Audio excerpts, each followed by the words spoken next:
اعوذ باللہ من الشیطان الرجیم بسم اللہ الرحمن الرحیم۔ آج ہم نے آیت نمبر 47 سے آغاز کرنا ہے۔ سورۃ بنی اسرائیل ہے، آیت نمبر 47۔ اعوذ باللہ من الشیطان الرجیم بسم اللہ الرحمن الرحیم۔ اس سے پہلے کہ ہم 47 کو پڑھیں، جو پچھلی دفعہ پڑھا تھا اس کا صرف ترجمہ میں کر دیتا ہوں، کیونکہ بات ایک تسلسل سے جاری ہے اور سمجھنے کے لیے اس کو ضروری ہے۔ ہم نے پچھلی دفعہ آیت نمبر 40 سے آغاز کیا تھا۔ افاصفاکم ربکم بالبنین واتخذ من الملائکۃ اناثا۔ کیسی عجیب بات ہے کہ تمہارے رب نے تمہیں تو بیٹوں سے نوازا اور خود اپنے لیے ملائکہ کو بیٹیاں بنا لیا۔ انکم لتقولون قولا عظیما، بڑی جھوٹی بات ہے جو تم لوگ زبانوں سے نکالتے ہو۔ وَلَقَدْ صَرَّفْنَا فِي هَذَا الْقُرْآنِ لِيَذَّكَّرُوا، ہم نے اس قرآن میں طرح طرح سے لوگوں کو سمجھایا کہ ہوش میں آئیں، مگر وہ حق سے اور ہی زیادہ دور بھاگے جا رہے ہیں۔ قُلْ لَوْ كَانَ مَعَهُ آلِهَةٌ كَمَا يَقُولُونَ إِذًا لَابْتَغَوْا إِلَى ذِي الْعَرْشِ سَبِيلًا، اے محمد صلی اللہ علیہ وسلم ان سے کہو کہ اگر اللہ کے ساتھ دوسرے خدا بھی ہوتے جیسا کہ یہ لوگ کہتے ہیں تو وہ مالک عرش کے مقام پر پہنچنے کی ضرور کوشش کرتے ہیں۔ سبحانہ وتعالی عما یقولون علوا کبیرا، پاک ہے وہ اور بہت بالا و برتر ہے ان باتوں سے جو یہ لوگ کہہ رہے ہیں۔ تسبح لہ السماوات السبع والارض ومن فیہن، اس کی پاکی تو ساتوں آسمان اور زمین اور وہ ساری چیزیں بیان کر رہی ہیں جو آسمانوں اور زمین کے درمیان ہیں۔ وَإِن مِّن شَيْءٍ إِلَّا يُسَبِّحُ بِحَمْدِهِ وَلَكِن لَّا تَفْقَهُونَ تَسْبِيحَهُمْ إِنَّهُ كَانَ حَلِيمًا غَفُورًا، کوئی چیز ایسی نہیں ہے جو اس کی حمد کے ساتھ اس کی تسبیح نہ کر رہی ہو، مگر تم ان کی تسبیح نہیں سمجھتے ہو۔ حقیقت یہ ہے کہ وہ بڑا ہی بردبار اور درگزر کرنے والا۔ وَإِذَا قَرَأْتَ الْقُرْآنَ جَعَلْنَا بَيْنَكَ وَبَيْنَ الَّذِينَ لَا يُؤْمِنُونَ بِالْآخِرَةِ حِجَابًا مَسْتُورًا، جب تم قرآن پڑھتے ہو تو ہم تمہارے اور آخرت پر ایمان نہ لانے والوں کے درمیان ایک پردہ حائل کر دیتے ہیں اور ان کے دلوں پر ایسا غلاف چڑھا دیتے ہیں کہ وہ کچھ نہیں سمجھتے۔ وَجَعَلْنَا عَلَى قُلُوبِهِمْ أَكِنَّةً أَن يَفْقَهُوهُ وَفِي آذَانِهِمْ وَقْرًا، ان کے دلوں پر ایسا غلاف چڑھاتے ہیں کہ وہ نہیں سمجھتے اور ان کے کانوں میں گرانی پیدا کر دیتے ہیں، بوجھل کر دیتے ہیں ان کے کانوں کو بھر دیتے ہیں۔ وَإِذَا ذَكَرْتَ رَبُّكَ فِي الْقُرْآنِ وَحْدَهُ وَلَّوْا عَلَىٰ أَدْبَارِهِمْ نُفُورًا، اور جب تم قرآن میں اپنے ایک ہی رب کا ذکر کرتے ہو تو وہ نفرت سے منہ موڑ لیتے ہیں۔ اب ہم آیت نمبر 47 کا مطالعہ کرتے ہیں، پھر انشاءاللہ اس کی تشریح کرتے ہیں کہ کیا بات کہی جا رہی ہے۔ ارشاد باری تعالیٰ ہے، نحن اعلم بما يستمعون به اذ يستمعون اليك واذ هم نجوى اذ يقول الظالمون ان تتبعون الا رجلا مسحورا۔ نحن اعلم بما يستمعون به اذ يستمعون اليك وَإِذْ هُمْ نَجْوَىٰ إِذْ يَقُولُ الظَّالِمُونَ إِن تَتَّبِعُونَ إِلَّا رَجُلًا مَسْحُورًا۔ نحن کا کیا مطلب؟ ہم، انا میں، اور نحن ہم۔ اعلم کا کیا مطلب ہوتا ہے؟ ہم جانتے ہیں، جاننے کو کہتے ہیں۔ بما یستمعون، بیما بے کے بارے میں، کے متعلق، ما جو، ما کے 4 معنی ہیں اور سیاق و سباق کے مطابق ہم اس کا ترجمہ کرتے ہیں۔ بیما اس کے متعلق جو، یستمعون بہ، یستمعون اس میں یا کس بات کی علامت کلمے کے شروع میں؟ یہ تو مضارع کی علامت ہو گئی اور 3rd person کی علامت ہے۔ سین اور تے یہ طلب کرنے کے لیے استعمال ہوتا ہے۔ واو نون جمع کی علامت۔ باقی کلمہ کیا رہ گیا؟ سمع یسمع، آج کل تراویح میں سامع کو بھی آپ سنتے ہیں، سننے والا، لیکن جب الف سین تے ساتھ لگ جائے استامع یستامعو، تو اس سے مراد ہے کان لگا کے غور سے سننا. الف سین تے طلب کرنے کے لیے سماعت، یعنی سماعت کو طلب کرنا، گویا غور سے سننا، کان لگا کے سننا. وَإِذَا قُرِئَ الْقُرْآنُ فَاسْتَمِعُوا لَهُ، وہ قرآن کی آیت آپ نے پڑھی ہوگی کہ جب قرآن مجید کو پڑھا جائے تو فَاسْتَمِعُوا، تو پھر سننا نہیں ہے صرف، بلکہ کان لگا کے سننا ہے، فوکس سے، غور سے، توجہ سے. اللہ کہتے ہیں نحن اعلم، ہم جانتے ہیں سب سے زیادہ، بما یستمعون، اس چیز کے بارے میں، یستمعون جو وہ سنتے ہیں، بھی اس کے ساتھ، اذ یستمعون، اذ جب، یستمعون وہی کلمہ پھر آ گیا، وہ کان لگا کے سنتے ہیں. الیک، الا کی طرف، اور کا مطلب آپ کی طرف. جب وہ آپ کی بات سن رہے ہوتے ہیں تو ہمیں پتہ ہے کہ وہ کیا سن رہے ہوتے ہیں، یعنی بات آپ کی سن رہے ہیں لیکن دھیان ان کا کہیں اور ہے.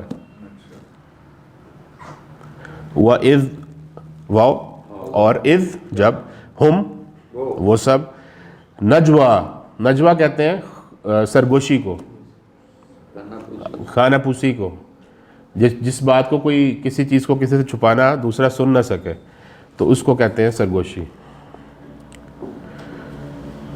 اذ یقولو، جب، یقولو وہ کہتے ہیں، الظالمون ظالم، اصل ظالم جو کہتے ہیں، ان تتبعون، ان ویسے تو اس سے مراد ہے اگر، لیکن جب الا آ جائے تو پھر اس کا ترجمہ ہم کرتے ہیں نہیں. ان نہیں، تتبعون، تتبعون کے شروع میں بھی آپ دیکھیے کہ تے جو ہے وہ تو مخاطب کی علامت، مضارع کی علامت، اور واو نون کس بات کی علامت، باقی کلمہ رہ گا اتباع کرنا. بالکل، اتباع یتبعو اتباعا، پیروی کرنا، محبت سے، چاہت سے کسی کو، کسی کی اطاعت کرنا، کسی کو فالو کرنا. ان تتبعون، نہیں وہ تمہاری اتباع کرتے، نہیں وہ تمہاری پیروی کرتے، الا سوائے، رجلن، رجل بندے کو کہتے ہیں، مسحورا. رجلن کے کلمے کے آخر میں بھی آپ دیکھیں کہ لام پر 2 زبر اور 1 الف کا اضافہ ہے، اور اس سے اگلا جو کلمہ ہے اس کے اعراب بھی بالکل ایسے ہی ہیں کہ آخری کلمے پہ 2 زبر اور 1 الف کا اضافہ. تو ہم نے پڑھا تھا جب 2 اسم ساتھ ساتھ آئیں جن کے اعراب آخری ایک جیسے ہوں تو دوسرا کلمہ پہلے کی صفت بن جاتا ہے، اس کی خاصیت اور خوبی بن جاتا ہے. رجلن ایک ایسا آدمی، مسحورا مفعول ان کے وزن پہ مسحور. سحر کا کلمہ اردو میں بھی استعمال کرتے ہیں، جادو زدہ، جس پہ جادو ہو گیا ہو. تو وہ جب آپس میں بات کرتے ہیں تو وہ کہتے ہیں کہ یہ تو جادو زدہ آدمی ہے، اس پہ جادو ہو گیا، سحر زدہ آدمی ہے. نحن اعلم بما یستمعون، ہمیں معلوم ہے کہ جب وہ کان لگا کر تمہاری بات سنتے ہیں تو دراصل کیا سنتے ہیں، اور جب بیٹھ کر باہم سرگوشیاں کرتے ہیں تو کیا کہتے ہیں. یہ ظالم آپس میں کہتے ہیں کہ یہ تو ایک سحر زدہ آدمی ہے جس کے پیچھے تم لوگ جا رہے ہو، جس کی اتباع کر رہے ہو، جس کی بات کو مان رہے ہو. اس پہ تو جادو ہو گیا، نبی اکرم صلی اللہ علیہ وسلم کی طرف اشارہ کہ اس پہ تو جادو ہو گیا جس کی بات تم سن رہے ہو. کیا ہو گیا تمہیں؟ گویا وہ اس چیز کو قرآن مجید نے نقل کر دیا کہ وہ مانتے تھے کہ یہ کلام ایک ایسا کلام ہے کہ جس کا اثر جب ہو جائے تو یوں لگتا ہے کہ جیسے جادو ہو گیا، جادو ہو گیا. اور اسی کے لیے نبی اکرم صلی اللہ علیہ وسلم کو انہوں نے کہا کہ یہ تو جادو زدہ آدمی ہے، کہ اس پہ سحر چل گیا. انظر، اب اللہ تعالیٰ فرما رہے ہیں، نظر کرنا تو اردو میں بھی استعمال کرتے ہیں، دیکھنے کو نظر ثانی کرنا بھی کہتے ہیں. انظر، لیکن کلمے کے شروع میں الف لگ گیا جو امر کے لیے ہے، تم دیکھو. اور امر کا کیسے پتہ چلا ہمیں؟ کہ کلمے کے آخر پہ جزم آ گئی ہے، اس نے بتایا کہ یہ امر ہے، حکم دیا جا رہا ہے. ورنہ الف سے مراد میں بھی ہوتا ہے، انظرو میں دیکھتا ہوں یا دیکھوں گا. انظر كيف ضربوا لك الأمثال فضلوا فلا يستطيعون سبيلا. لیکن انظر نے بتایا کہ اب یہاں حکم دیا جا رہا ہے. انظر دیکھو، کیفا کیسے، ضربو ضربا یضربو بھی ہم پڑھ چکے ہیں، اردو میں بھی استعمال کرتے ہیں. ضرب المثال، ضرب المثل، مثال کا مارنا یعنی مثال کا پیش کرنا. ضربو واو الف تو جمع کی علامت، کہ اللہ کہہ رہے ہیں دیکھو یہ کیسی بات کر رہے ہیں. لک الامثال، لام کے لیے، کاف آپ کے لیے، نبی محترم صلی اللہ علیہ وسلم آپ کے لیے یہ کیسی مثالیں گھڑ رہے ہیں، کیسی تشبیہات سے آپ کو نواز رہے ہیں. الامثال مثل کی جمع امثال، مثال کی جمع. پھر اب خود ہی فیصلہ سنا دیا. فضلوا، فا کا مطلب ضل یا یضل، گمراہ ہونے کو کہتے ہیں، اردو میں استعمال کرتے ہیں، اور واو الف تو جمع کی علامت ہے. فضلوا، بس وہ سب گمراہ ہو گئے ہیں، اپنا راستہ کھو بیٹھے ہیں، ہدایت سے دور ہو گئے ہیں. فلا یستطیعون سبیلا، تو جس کی وہ ہدایت نہ ملے، جو راستہ گم کر جائے، اس کو راستہ مل سکتا ہے، منزل تک پہنچ سکتا ہے.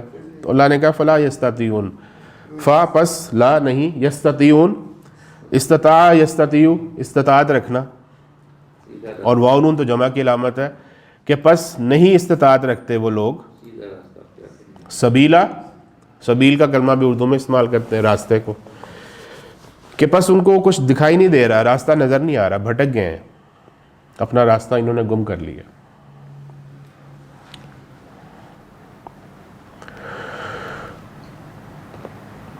دیکھو کیسی باتیں ہیں جو یہ لوگ تم پر چھانٹتے ہیں، یہ بھٹک گئے ہیں، انہیں راستہ نہیں ملتا.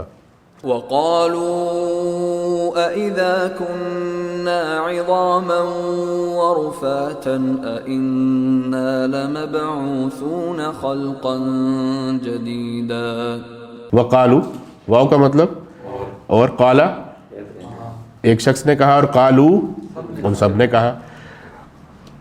اذا کننا، کیا، اذا جب، کننا کن کا مطلب ہونا، اور نہ ہم، جب ہو جائیں گے ہم، عظامن ہڈیاں، ورفاتن اور خاک میں مل جائیں گے.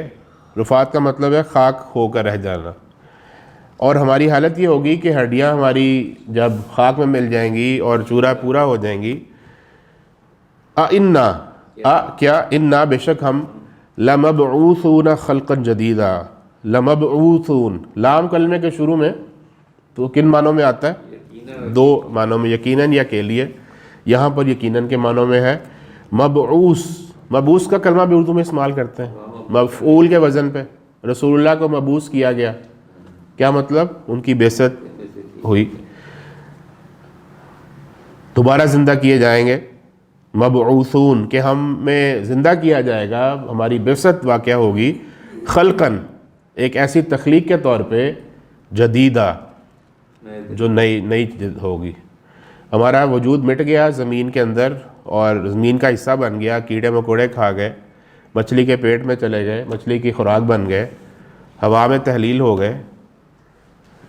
تو پھر دوبارہ کیسے ان کو اکٹھا کیا جا سکتا؟ تو یہ وہی بات ہے جیسے کسی کو بات سمجھا رہے ہوں آپ، بالکل، اور وہ بات نہیں سننا چاہ رہا، تو وہ پھر آپ کی بات کو چھوڑ کے کسی اور ٹاپک پر چلا جاتا ہے. تو وہی بات کہ بات کوئی ہو رہی ہے. انہوں نے کہا کہ یہ بتاؤ کہ یہ جو تم آخرت کا کہتے ہو، جو مین پوائنٹ ہے کہ اللہ کے سامنے جواب دینا ہے، یہ کیسے ہو سکتا ہے؟ وہ کلام جو ان کے سامنے پڑھا جا رہا تھا سحر کا، جس کا ان کے اوپر شائبہ تھا، اس کا جواب دینے سے تو وہ قاصر تھے. زبان کے اعتبار سے بھی، جو اپنے آپ کو وہ کہتے تھے کہ ہم عرب ہیں، اور زبان دانی کا ان کو غرور تھا، اب قرآن مجید کی آیات کے سامنے جواب تو وہ دے نہیں پا رہے. تو پھر انہوں نے یہ سمجھا کہ ٹاپک ہی تبدیل کر دیں، کہ یہ کیا جو تم باتیں کر رہے ہو، ہوگا کبھی ہے، کیسے ہوگا؟ پاسبل تو نہیں ہے، یہ آج تک ہوا ہی نہیں، کیسے ہوگا؟ جی بالکل. قل كونوا حجارة أو حديدا قل کونوا حجارتن، قل اے نبی محترم صلی اللہ علیہ وسلم کہہ دیجئے، کونو، کانا کا مطلب ہوتا ہے ہونا، یکونو وہ ہوتا ہے یا ہوگا، اور وہ کونو واو الف جمع کی علامت کہ تم سب ہو جاؤ حجارتن،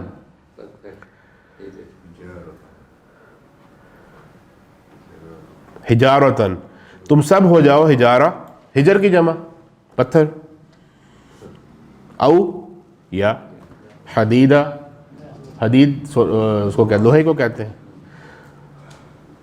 تو یہ ایک قسم کا اللہ کی طرف سے طنز بھی ہے ان کے اوپر کہ تم نے بات تو مانی نہیں ہے، اب چاہے تم پتھر دل کے ہو جاؤ یا لوہے کے دل کے بن جاؤ، جو بھی تم نے اپنے آپ کے سامنے پردہ کر کے بات حق کی ماننے سے انکار کر دیا ہے، جو دل چاہتا ہے وہ ہو جاؤ۔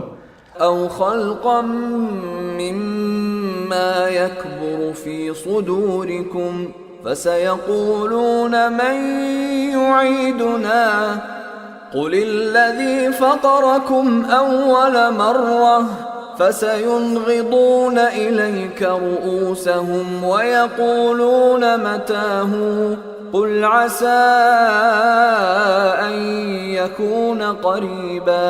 او خلقن، یا ایسی تم تخلیق بن جاؤ، مما من سے، ما جو، یکبرو یہ تو شروع میں آ گیا ہے تھرڈ پرسن کی علامت کے لیے، باقی کلمہ کبورہ یکبرو، کبورہ اردو ہی کا کلمہ ہے، تکبیر بیان کرنا، اللہ کی بڑائی بیان کرنا، کبیر ہم کہتے ہیں بڑے کو، وہی کلمہ ہے۔ یکبرو وہ بڑا ہوتا ہے یا ہوگا، یعنی تم پتھر بن جاؤ یا لوہا بن جاؤ یا اس سے بھی کوئی زیادہ جو چیز ہو سکتی ہے وہ بن جاؤ۔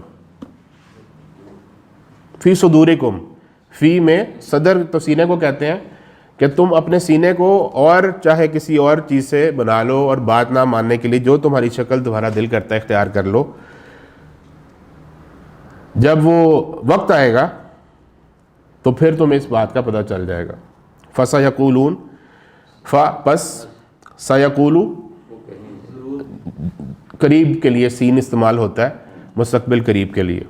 قال ایک شخص نے کہا، یقولو وہ کہتا ہے یا کہے گا، اور یقولون وہ سب کہتے ہیں یا کہیں گے، اور سین لگ جائے سَيَقُولُونَ جلد ہی کہیں گے، اور سوفا لگ جائے سوفا یقولون تو اب یہ عنقریب ہوگا، یعنی دور ریموٹ کی بات ہو رہی ہے، فیوچر جو ہے مستقبل بعید کی بات ہو رہی ہے۔ فَسَيَقُولُونَ تو بس بہت جلد یہ ایک بات کہیں گے، مَن يُعِيدُنَا، من کون ہے، یعیدو، اعادہ یعیدو اعادہ کرنا، لوٹانا، پلٹانا، نہ ہمیں کون واپس پلٹائے گا۔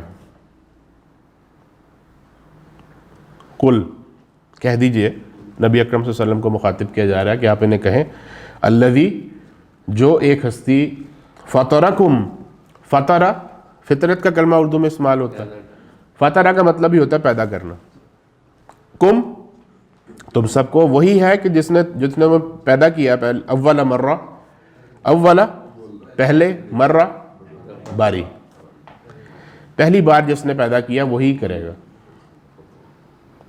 فَسَيُنْغِضُونَ إِلَيْكَ رُؤُوسَهُمْ، پس سین مستقبل قریب کے لیے آ گیا، یہ تھرڈ پرسن کی علامت، مضارع کی علامت، واو نون جمع کی علامت، باقی کلمہ رہ گیا نون غین اور ضاد، یہ ہماری زبان میں استعمال نہیں ہوتا لیکن ہے بہت آسان، اس کا مطلب ہوتا ہے سر، جیسے آپ کہتے ہیں نا کسی سے بات کرتے ہیں، کہتے ہیں اچھا ایسے کر کے، جب آپ اس کا مذاق اڑانا چاہ رہے ہیں یا اس کی بات کو رد کرنا چاہ رہے ہیں، پتہ چل گیا مجھے، جیسے اس کو دھوکہ دے رہے ہیں۔ فَسَيُنْغِضُونَ تو اللہ نے کہا کہ جب آپ ان سے یہ بات کہیں گے کہ اللہ ہی پیدا کرے گا تو آپ دیکھیں گے کہ یہ اپنے سر کو ایسے ایسے کریں گے، اچھا مذاق میں اڑانے کے لیے۔ الہی کا، الہ کی طرف کا، آپ کی طرف، رؤوسہم راس کہتے ہیں سر کو، رؤوس سروں کو کہتے ہیں، جمع ہو گئی، ہم ان کے، تو وہ اپنے سروں کو ایسے ہلائیں گے۔ وَيَقُولُونَ اور وہ کہیں گے، متا ہوا، متا کب ہوا وہ، یہ جو اب بات تم کہہ رہے ہو کہ ہمیں دوبارہ لٹایا جائے گا، کب ہوگا؟ قل، اے نبی اکرم صلی اللہ علیہ وسلم انہیں کہیے عسا، ممکن ہے، ان یکون قریبا، ان کہ کانا یکونو کہ وہ ہوگا، قریبا قریب ہے، جس کو موت آ گئی اس کا تو معاملہ شروع ہو گیا، تو اس لیے کہا ہے کہ جلد ہی ہونے والا ہے، کوئی پتہ نہیں ہے۔ يوم يدعوكم فتستجيبون بحمده وتظنون إن لبثتم إلا قليلا۔ یوم یدعوکم، یوم اس دن، یدعوکم دعا یدعو پکارنا اور بلانا، وہ پکارے گا بلائے گا تمہیں، فتستجیبون، پس تستجیبون، استجاب کہتے ہیں نا، اللہ مستجیب الدعوات ہیں، دعاؤں کو سننے والے ہیں، تو تستجیب کا مطلب ہے تم طلب کرو گے جواب، یعنی تم سنو گے، تم رسپونڈ کرو گے اللہ کی اس دعوت کو، اس پکار کو تم اس کا جواب دو گے، اور واو نون تو جمع کی علامت ہو گئی، بحمدہ، بے کے ساتھ حمد، اللہ کی تعریف، ہی اس کی تعریف، جب وہ تمہیں پکارے گا اس دن، جس دن کے بارے میں تم پوچھ رہے ہو، متى ہوا کہ کب وہ دن آئے گا، تو تب تم اللہ کی تعریف کرو گے۔ یہاں پر یہ بات سمجھ آئی کہ مومن اور مسلمان تو اللہ کی تعریف اور بڑائی کریں گے ہی اس دن، لیکن کفار بھی کریں گے، جب ان کے سامنے حقیقت کھل جائے گی تو وہ بھی کہیں گے کہ واقعی اللہ ہی ہے کہ جو ہمارا خالق تھا اور ہم نے اس کی بات اب نہیں مانی۔ تو وَتَظُنُّونَ إِن لَبِثْتُمْ إِلَّا قَلِيلًا، واو اور تظنون تے تو مخاطب کی علامت، ظنّا یا ظنو کہتے ہیں گمان کو، ان، اور تم گمان کرو گے، ان نہیں، لبثتم، لبثا رہنا، ایک شخص رہا، تم رہے، نہیں تم رہے، نہیں تم نے وقت گزارا، الا سوائے، قلیلا بہت تھوڑا، تو تم اس وقت پھر کہو گے کہ بہت تھوڑا سا وقت گزارا ہے ہم نے تو۔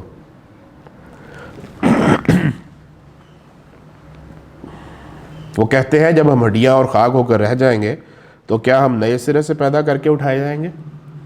ان سے کہو تم پتھر یا لوہا بھی ہو جاؤ، یا اس سے بھی زیادہ سخت کوئی چیز جو تمہارے ذہن میں قبول حیات سے بعید تر ہو، پھر بھی تم اٹھ کر رہو گے۔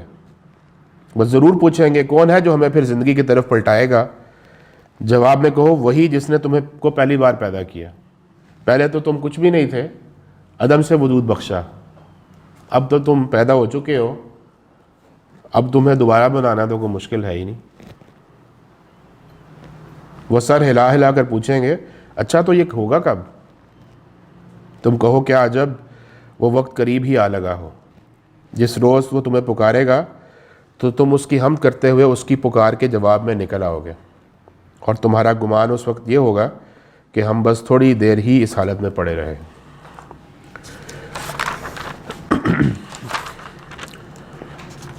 یہ تھا پورا وہ مکالمہ جو ہم نے پچھلی اتوار سے جس کا مطالعہ کرنے شروع کیا، آیت نمبر 40 سے۔ اب ہم اس کو سمجھنے کی کوشش کرتے ہیں سیرت کی روشنی میں کہ کیسے یہ معاملات جو ہیں پیش آئیں۔ آیت نمبر 40 سے اس کی وضاحت کرتے ہیں۔ اسفاکم کے مشرکین مکہ اس بات پہ فخر کرتے تھے کہ ان کے ہاں بیٹے ہوں، بیٹوں کو وہ فخر کی علامت سمجھتے تھے۔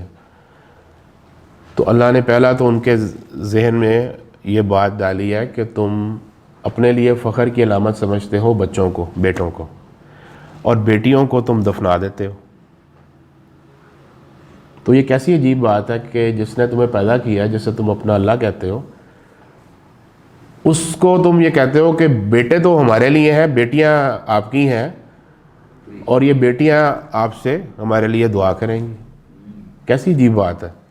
یہ اللہ نے اتباع کیا، ان کا عملی جو سوچ تھی اس زمانے میں، اس کو چوٹ لگائی ہے کہ کیسی عجیب بات ہے، اپنے لیے تو بیٹے اور اللہ کے لیے بیٹیاں، ایسا ہو سکتا ہے؟ یہ چوٹ لگائی ہے۔ انکم لتقولون قولا عظیما، اللہ نے کہا کہ یہ تو اللہ کا تو کچھ نہ بیٹا ہے نہ بیٹی ہے، کیسی بڑی بات تم کر رہے ہو. یہ سارا جو بیان ہے یہ نفسیاتی طور پہ ہی بات کو سمجھایا جا رہا ہے. پھر اللہ نے آگے آیت نمبر 41 میں سمجھایا دوبارہ وَلَقَدْ صَرَّفْنَا فِي هَذَا الْقُرْآنِ لِيَذَّكَّرُوا کہ یہ جو ہم نے مثالیں دے رہے ہیں بار بار توحید کی, اللہ کی وحدانیت کی, کہ اللہ ہے جس نے کائنات کو پیدا کیا ہے, اس نے اپنے رسول کو بھیجا ہے, اور ایک دن آخرت کا آنا ہے کہ جب تم نے اپنے زندگی کے بارے میں جواب دینا. قرآن مجید کی بنیادی تعلیم ہے یہ, بلکہ ہر دین اسلام کا جو بھی ورژن جس زمانے میں بھی آیا یہی 3 باتیں تھیں, بنیادی باتیں یہی تھیں. اللہ ہے, انہوں نے پیدا کیا ہے, ہدایت کے لیے رسول بھیجے ہیں, اور رسولوں نے یہ بتایا کہ تم آزاد نہیں بھیجے گئے, تمہیں کسی مقصد کے لیے بھیجا گیا ہے, اور آخرت میں تم نے اس کا جواب دینا, اور بس. اللہ کہہ رہے ہیں کہ ہم نے قرآن مجید میں بار بار ہم مثالیں لے کر آ رہے ہیں لیذکروا تاکہ وہ نصیحت حاصل کریں, سمجھ جائیں, بات ان کو سمجھ آ جائے کسی طریقے سے. وما یزیدہم الا نفورا, اللہ کہتے ہیں لیکن ان کو بجائے یہ کہ بات سمجھ آئے یہ تو اس سے بھاگے چلے جا رہے ہیں دور, نفرت پیدا ہو رہی ہے ان کی. نفورا کا ایک مطلب نفرت پیدا بھی ہونا ہے جو اردو میں ہم استعمال کرتے ہیں, کہ ان کی نفرت ہے وہ کام ہی نہیں ہو رہی, دور جاتے جا رہے ہیں. اب کیوں رہے ہیں, دور کیوں جا رہے ہیں؟ کیوں مشرکین مکہ اس بات کو نہیں مانتے تھے, یا آج ہم جس معاشرے میں رہتے ہیں کیوں اس بات کو نہیں مانا جاتا؟ یہ ہے اصل سوال, جو بنیادی سوال ہے. اس کی وجہ یہ تھی کہ جب آپ کسی حقیقت کا سامنا کرتے ہیں اور اس سے کتراتے ہیں تو اس کی کیا وجہ ہوتی ہے؟ اس کی وجہ یہی ہوتی ہے کہ جو میرے نظریات اور خیالات اور افکار ہیں, اگر میں نے اس حقیقت کو سنا اور واقعتاً وہ میرے دل میں اتر گئی تو پھر مجھے اپنے خیالات کو چھوڑنا پڑے گا, اپنے نظریات سے تہی دامن ہونا پڑے گا. تو تبدیلی پیدا کرنی پڑے گی اپنے اندر. تو تبدیلی پیدا کرنا تو سب سے بڑا مسئلہ ہے. تو اس لیے اس بات کو سن کر نصیحت حاصل کرنے کی بجائے وہ اس سے دور بھاگ رہے ہیں کہ نہ ہم بات سنیں گے, نہ ہمارے دل میں اس کا سحر ہوگا, جو وہ کہہ رہے تھے کہ یہ تو جادوگروں والی بات ہے. نہ بات سنیں گے, نہ جادو چلے گا, تو زندگی آسان رہے گی. وما یزیدہم الا نفورا, بھاگ جائیں گے اس سے ہم.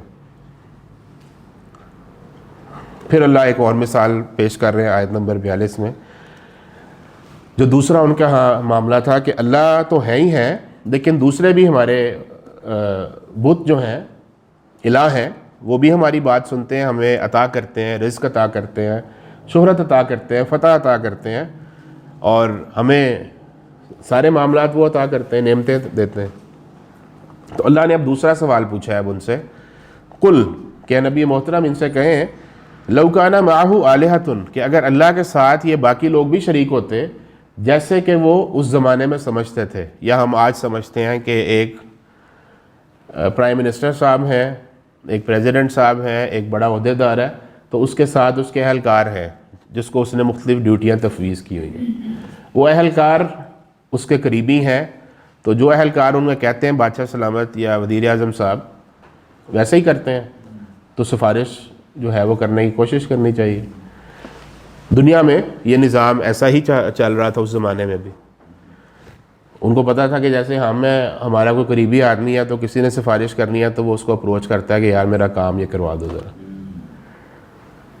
تو اللہ کے بارے میں بھی انہوں نے ایسے ہی سمجھ لیا کہ اللہ تو ہیں لیکن اللہ کے چیلے بھی ہیں, قریبی وزیر بھی ہیں.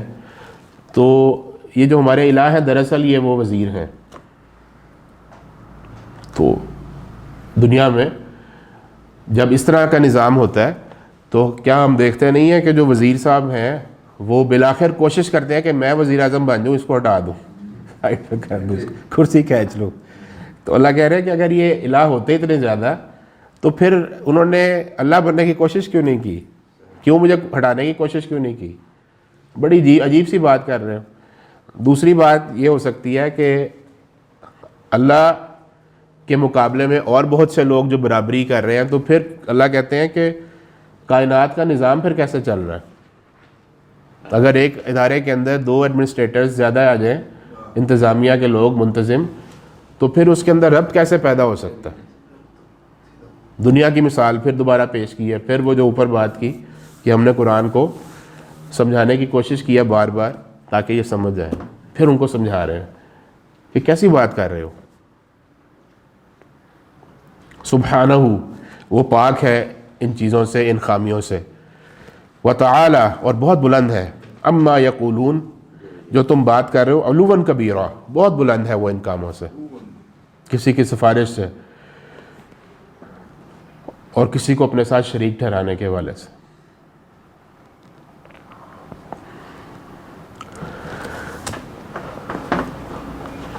تسبحو، پھر اس کی وضاحت کر دی اس آیت کے اندر، تسبح لہ السماوات السبع، کہ 7 آسمان والارض، اور زمین، ومن فیہن، اور جو کچھ اس کے درمیان ہے، وہ کیڑے مکوڑے ہیں، وہ حشرات ہیں، وہ پانی کے جانور ہیں، چرند پرند ہیں، درندے ہیں، ہوا میں اڑنے والے پرندے ہیں، انسان ہیں، جن ہیں۔ انسان اور جنوں کے علاوہ جتنی بھی مخلوق ہے وہ اس کی تسبیح بیان کر رہی ہے، اس کی پاکی بیان کر رہی ہے، اور پاکی سے مراد یہ کہ جو نظام اللہ نے بنایا ہے وہ نظام خامیوں سے پاک ہے، خامیاں نہیں ہیں اس کے اندر۔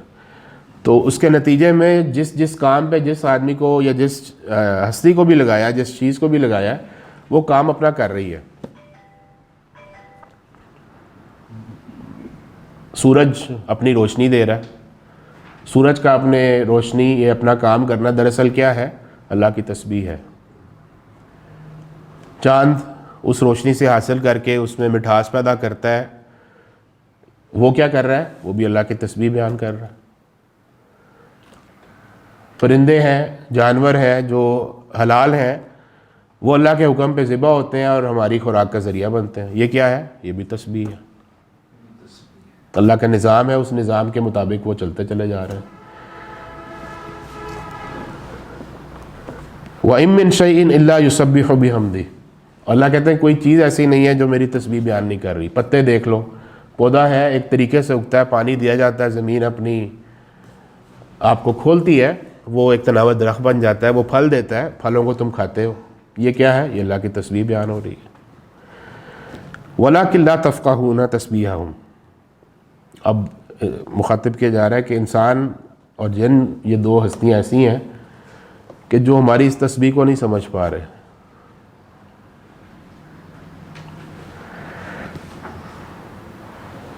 یہ اصل بات ہے، یہ بڑی اہم بات ہے، اس کو سمجھنے کی کوشش کرتے ہیں۔ اس کو سورہ قیامہ کے اندر بڑے اچھے طریقے سے اللہ نے اس کی وضاحت کی ہے۔ سورہ قیامہ 29ویں پارے کی سورہ، اور اس کے اندر بھی وجہ بیان کی ہے اصل میں کہ یہ نہ سمجھنا انسان کا کہ یہ تسبیح پوری اس کے ارد گرد تسبیح چل رہی ہے، اللہ کی حمد اور پاکی بیان ہو رہی ہے، اس کو کیوں نہیں سمجھ آ رہی۔ یہ اصل بنیادی پیغام ہے قرآن مجید کا۔ اس کی اللہ تعالیٰ نے وضاحت کی کہ سورہ کا آغاز ہوتا ہے لا اقسم بیوم القیامہ، میں قیامت کی قسم کھاتا ہوں، ولا اقسم بالنفس اللوامہ، اور میں انسان کے اندر چھپے ہوئے ضمیر کی قسم کھاتا ہوں۔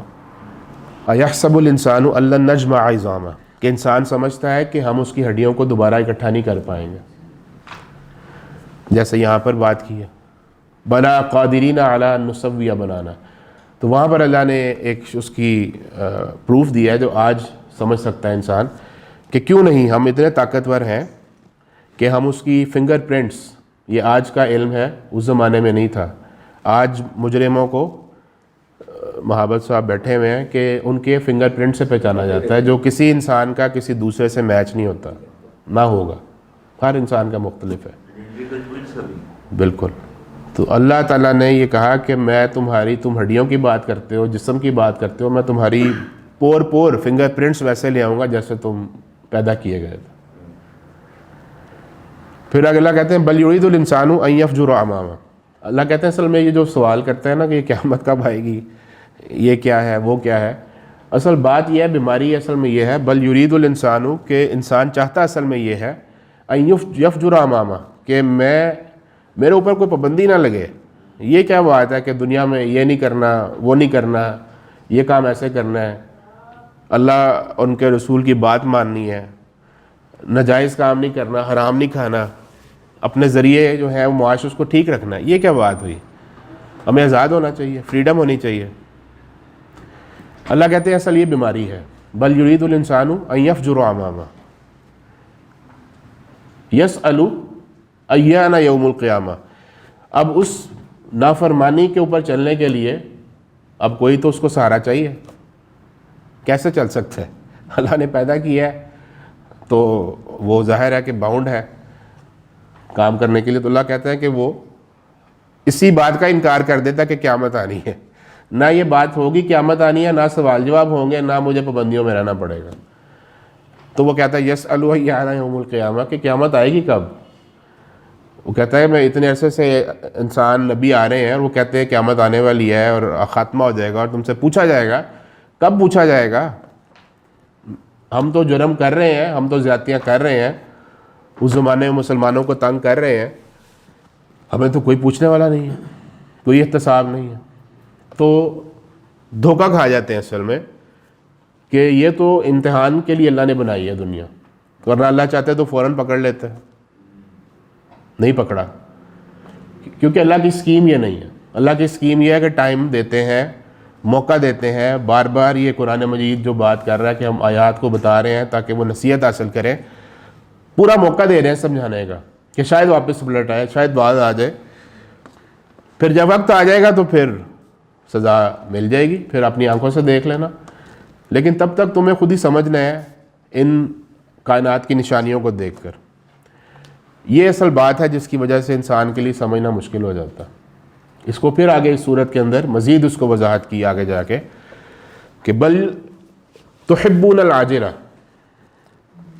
کہ اصل بات یہ ہے کہ تم جلدی کی محبت میں گرفتار ہو. تمہیں اپنے قریب کی جو مادی چیزیں ہیں وہ نظر آتی ہیں کہ میرے کھانے اور پینے کی ضرورت ہے، اچھا مکان کی ضرورت ہے، آسائشوں کی ضرورت ہے، اور دنیا میں تمہیں یہی نظر آ رہا ہے. تو تم چاہتے ہو کہ میں اس کو بس حاصل کر لوں کسی طریقے سے، اس میں یہ حلال اور حرام کی قید نہ ہو. اس کی وجہ سے تم جلدی کی محبت میں گرفتار ہو گے. مثال کے طور پہ ہم میں سے ہر ایک شخص جہاں پہنچا ہے وہ بچپن میں امتحان دے کر آیا. پڑھائی کا ایک زمانہ تھا. اب جن بچوں نے اس زمانے میں اپنی کھیل کود کو پرائرٹی بنا لیا، کھیل کود تو حصہ ہے اور ہونا بھی چاہیے، لیکن انہوں نے اولین ترجیح اس چیز کو دے دی، اپنی آسائشوں کو دے دی، اپنی لذتوں کو دے دی، تو بعد کے جو ان کا کیریئر ہے وہ ٹھیک ہوتا ہے یا خراب ہو جاتا ہے. حالانکہ اس زمانے میں ان کے والدین انہیں سمجھاتے تھے وَلَٰكِن لَا تَفْقَهُونَ، لیکن وہ سمجھتے نہیں تھے. وہ کہتے تھے ابھی تو ہمیں مزہ آ رہا ہے، کھیل رہے ہیں، دوسرے کام کر رہے ہیں، تو مزہ تو اسی میں آ رہا ہے، پڑھائی میں تو مزہ بھی نہیں ہے. کیوں کریں؟ کیوں اپنے پر پابندی عائد کریں؟ کیوں ڈسپلن کریں؟ کیوں نماز پڑھیں؟ اس سے کیا فرق پڑے گا؟ ہم کرکٹ کھیلتے ہیں، باقی چیزیں کھیلتے ہیں تو اس سے مزہ آتا ہے اور ہماری پرائرٹی بن گئی ہے. تو اس کی وجہ سے انسان جلدی کی محبت میں گرفتار ہو جاتا ہے. نزلہ لگا ہوا ہے، سامنے آئس کریم آ گئی تو کہتا ہے کہ اس کو تو قابو کرو، طبیعت خراب ہوگی بعد میں دیکھیں گے. ایسے ہی ہوتا ہے نا. یہ ہے حب عاجلہ. اس وجہ سے انسان چیزیں سمجھنے سے قاصر، کیونکہ اس کو مادہ نظر آ رہا ہے، فائدہ نظر آ رہا ہے، مزہ نظر آ رہا ہے، تو اس سے وہ کہتا ہے کہ بس ابھی اس سے فائدہ اٹھاؤ، بعد میں دیکھیں گے، دوائی لے لیں گے، کھا لیں گے. تو یہی بات اللہ سمجھانا چاہ رہے ہیں کہ دنیا میں اس طرح آئس کریم آئے گی بار بار سامنے، ہاں ضرور کھا لینا، لیکن ذرائع اس کے ٹھیک ہوں، ذرائع اس کے حرام نہ ہوں، غلط طریقے سے نہ اس کو کمایا گیا ہو. یہ جو چیز ہے مادے کا وجود دنیا کے اندر، کسون نیرے کہ اللہ نیڑے، تو کسون جو ہے وہ نظر آتا ہے کہ اللہ، کسون تو لگتا ہے، اللہ تو نظر نہیں آتا. تو پھر کسون سے ڈرنا چاہیے، قوت سے ڈرنا چاہیے، مادے سے ڈرنا چاہیے. تو اللہ کہتے ہیں بل تحبون العاجلہ وَتَذَرُونَ الْآخِرَةَ، اور تم اس کے نتائج سے بے پرواہ ہو جاتے ہو. کہ آئس کریم کھائی، نزلہ ہے، دمہ نہ ہو جائے، مر نہ جاؤں، تم بھول جاتے ہو کہ چھوڑو بعد میں دیکھیں گے. اور نفس بھی اس میں مدد کرتا ہے کہ سمجھاتا ہے کہ یار کھاؤ چپ کر کے، وہ بعد میں کر لیں گے، ڈاکٹر کے پاس چلے جائیں گے. یہ جو مزہ ہے اس کو وقتی مزے کو حاصل کرو. یہ وجہ ہے کہ انسان اللہ کی تسبیح کرنے سے قاصر ہے. مادہ جب نظر آتا ہے اور اس پہ اللہ ریسٹرکشن لگاتے ہیں کہ یہ کام نہیں کرنا، کہتا ہے نہیں یہ تو مجھے مزہ آئے گا، اس سے مجھے سٹیٹس ملے گا، تو اس لیے وہ اس کام کو کر جاتا ہے. اور اللہ نے جو اس کا کردار جس مقصد کے لیے بنایا تھا وہ رول اپنا ادا نہیں کر پاتا. وَلَٰكِن لَا تَفْقَهُونَ تَسْبِيحَهُمْ، تو مادے کی وجہ سے اس کی روح متاثر ہو جاتی ہے اور وہ اپنی اصل کو نہیں پہچان پاتی کہ میں نے اس کے بعد کیا ہوگا، آخرت کیا ہوگی. وہ آخرت کو بھول جاتا ہے، اس کا زاویہ نظر صرف دنیا تک محدود ہو جاتا ہے. إِنَّهُ كَانَ حَلِيمًا غَفُورًا، اللہ کہتے ہیں کہ اللہ بہت حلم والے ہیں. چاہتے تو فوراً اس کو پکڑ لیتے اس کی گردن. کر سکتے تھے کہ نہیں کر سکتے؟ نہیں کرتے، موقع دیتے ہیں، برداشت کرتے ہیں. غفورا، کیوں برداشت کرتے ہیں؟ ہو سکتا ہے واپس پلٹ آئے، ہو سکتا ہے اس کو بات سمجھ آ جائے، تو طرح طرح پہ مثالیں دے کر سمجھا رہے ہیں بات کو. إِنَّهُ كَانَ حَلِيمًا غَفُورًا. وَإِذَا قَرَأْتَ الْقُرْآنَ، اور جب ہم قرآن کی تلاوت کرتے ہیں، جعلنا بینک و بین الذین لا یؤمنون بالآخرۃ حجابا مستورا، اسی روش کی وجہ سے قرآن کی آیات، اللہ کی باتیں سمجھ نہیں آتی، پردہ پڑ جاتا ہے. وہ ایک حدیث میں واقعہ ذکر ہوا کہ جب نبی اکرم صلی اللہ علیہ وسلم نے دعوت دینی شروع کیا ایام، تو زبان کا جن کو اپنے فخر تھا کہ ہم اہل زبان ہیں، تو ان کے سامنے جب یہ کلام پڑھا گیا تو وہ چت ہو کے رہ گئے کہ یہ تو بڑا زبردست کلام ہے. تو انہوں نے پروگرام بنایا، 3 لوگوں نے، سفیان بن حرب، ابو سفیان نے، ابو جہل نے، اور اخنس بن شریک ایک صاحب تھے. ان تینوں نے اپنے اپنے طور پہ بتایا نہیں، دو آپس میں ایک دوسرے کو. تو رات کو قرآن نبی اکرم صلی اللہ علیہ وسلم پڑھ رہے تھے اپنے گھر میں، تو یہ تینوں وہاں پہنچ گئے اور انہوں نے اپنے طور پہ اس قرآن کو سنا، صبح تک سنتے رہے. جب صبح نکلنے لگے تو آپس میں ٹاکرا ہو گیا، تو شرمندگی ہوئی کہ یہ کیا کام کر رہے ہو. کہا کہ اچھا نہیں، اب آئندہ نہیں کریں گے. پھر اس اگلی رات پھر تینوں آ گئے بغیر بتائے ہوئے، پھر سارا صبح تک پڑھتے رہے، پھر ٹاکرا ہو گیا، پھر شرمندگی ہوئی، اور پھر طے ہوا کہ نہیں کریں گے. تیسری رات بھی ایسا ہی ہوا. تو تیسری رات کے بعد جب صبح ہوئی تو پھر انہوں نے طے کیا کہ نہیں، ہمیں اس پہ معاہدہ کرنا ہے کہ اب دوبارہ ہم نے یہ کام نہیں کرنا، کیونکہ لوگ پھر کیا کہیں گے کہ یہ خود راتوں کو سنتے ہیں جا کے اور ہمیں منع کرتے ہیں اس سے. تو اس کے بعد اخنس بن جو شریک تھے وہ پہلے گئے ابو سفیان کے پاس، اور اسے کہا کہ یہ جو بات ہم نے تینوں دن سنی ہے، کیا خیال ہے تمہارا اس بارے میں؟ یہ بات سچ ہے، ٹھیک ہے؟ اس نے کہا کہ ہاں بات تو بالکل سچ ہے، میں نے تو مختلف شعراء کو بھی سنا ہے، تم نے بھی سنا ہے، ایسا کلام تو ہم نے نہیں سنا کہیں پہ. پھر وہ ابو جہل کے پاس گئے.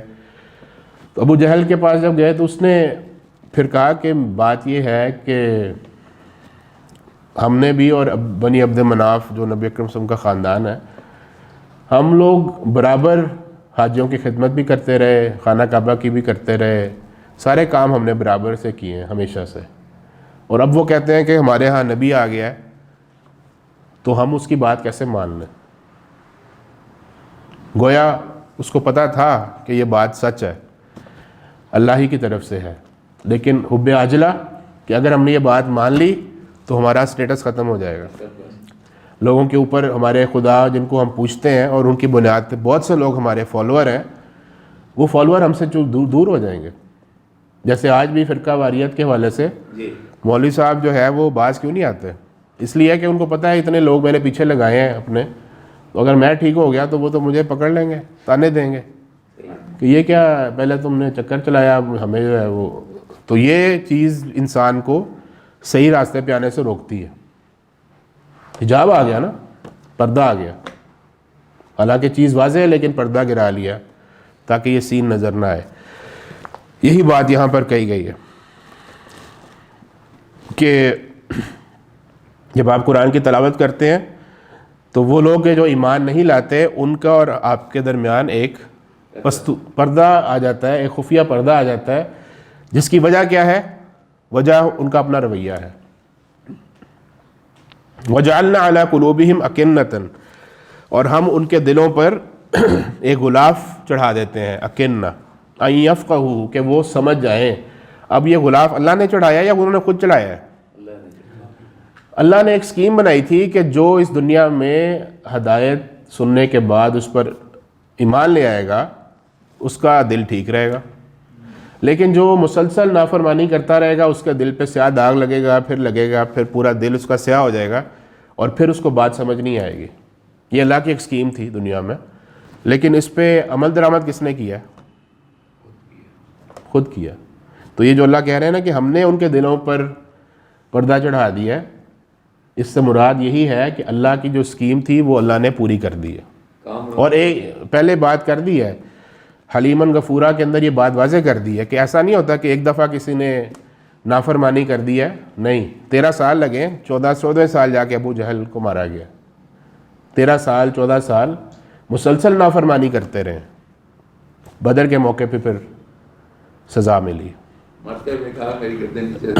جی بالکل، وہ کیوں؟ اس لیے کہ اب غلاف چڑھ گیا، اب بات نہیں سمجھ جا سکتی، کوئی چیز اندر نہیں جا سکتی، کوئی چیز باہر نہیں آ سکتی۔ اور جب آپ اپنے رب کے ایک ہونے کا اعلان کرتے ہیں تو پھر ان کے مفادات پہ زد پڑتی ہے کہ ہم نے تو اپنے الہ بنا رکھے ہیں، پورا نظام وضع کر رکھا ہے، معاشی نظام ہے، حج پہ لوگ دور دور سے آتے ہیں، چیزیں خرید کے جاتے ہیں، اگر یہ نظام ختم ہو گیا تو ہماری چودراہٹ کہاں جائے گی؟ معاش کا کیا بنے گا؟ بھوکے مر جائیں گے۔ آج بھی یہی ہو رہا ہے۔ تو یہ تو نفسیات کی بات اللہ نے کہی ہے کہ جلدی کی محبت، فائدے، جلدی کا فائدہ، کہ بس فائدہ مل جائے، باقی بعد میں دیکھی جائے گی۔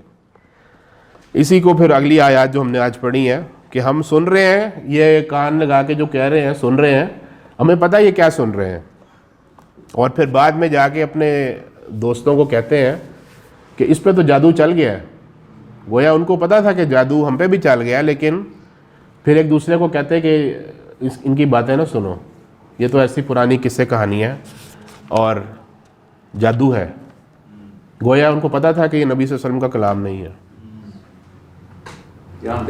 پتا تھا، اس لیے کہتے ہیں کہ ان بندے پہ جادو چل گیا ہے کیونکہ یہ قرآن سنتا ہے، تم نے نہیں سننا، اور روکتے تھے۔ پھر کوئی شخص اگر چلا بھی جاتا ہے تو اس کو بھی اثرات کو زائل کرتے ہیں کہ خبردار ادھر نہ جانا۔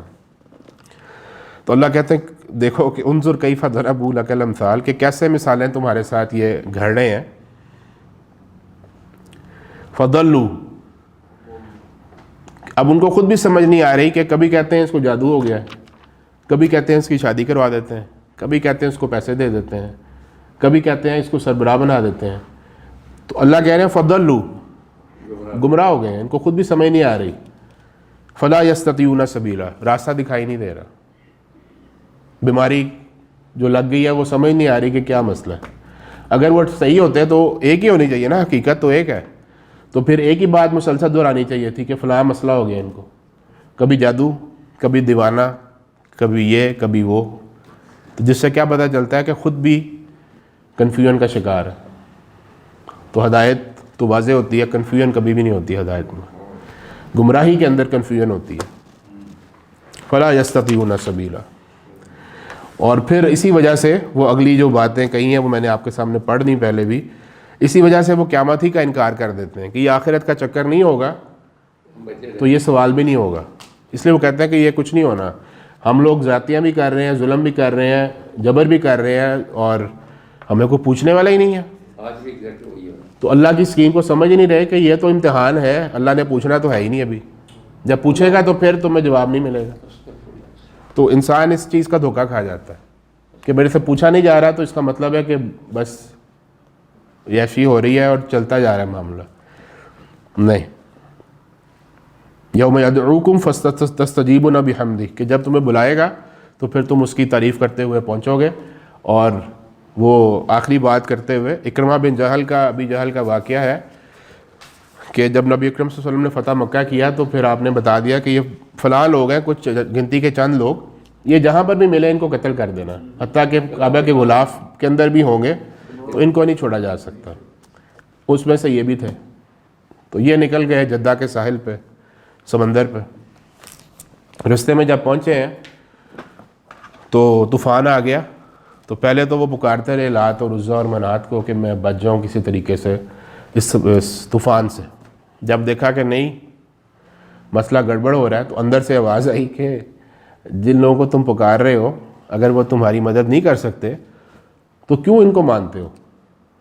جب آخر میں تم نے اللہ ہی کو پکارنا ہے تو پھر اسی کی مدد مانگو۔ یہ لات اور عزیٰ اور منات نے تمہیں نہیں بچایا، اور اللہ سے دعا کی کہ اللہ اگر مجھے بچا لے تو میں نبی اکرم صلی اللہ علیہ وسلم کے پاس جاؤں گا اور ایمان لے آؤں گا۔ تو گویا دل کے اندر تو بات تھی، حقیقت تو واضح تھی۔ اسی طرح قیامت کے دن بھی جب حقیقت واضح ہو جائے گی تو اللہ کہتے ہیں کہ تم میرے ان باتوں کا جواب دو گے اور حقیقتوں کے اوپر تم یقین کرو گے اور میری تسبیح بیان کرو گے وہاں پہ، کیونکہ اب تمہیں نظر آ گئی ہے چیز، امتحان ختم ہو گیا، تو اس سے پہلے سمجھ جاؤ۔ تو اللہ تعالیٰ سے دعا ہے کہ اللہ ہمیں سمجھنے کی توفیق عطا فرمائے اور اثرات اس کے قبول کرنے کی بھی توفیق عطا فرمائے۔ ان آیات کو ایک دفعہ پھر تلاوت خود کیجیے، عربی مبین پڑھتے ہوئے دیکھیے کیا بات پوری اندر اتر رہی ہے، کیا یہ اردو کے سانچے میں ڈھلتی گئی ہیں عبارتیں۔ اگر بات سمجھ آنی شروع ہو گئی تو الحمدللہ یہی ہمارا ہدف ہے اور یہ ہدف پورا ہو گیا۔ اللہ میرا اور آپ کا حامی و ناصر۔ الف لام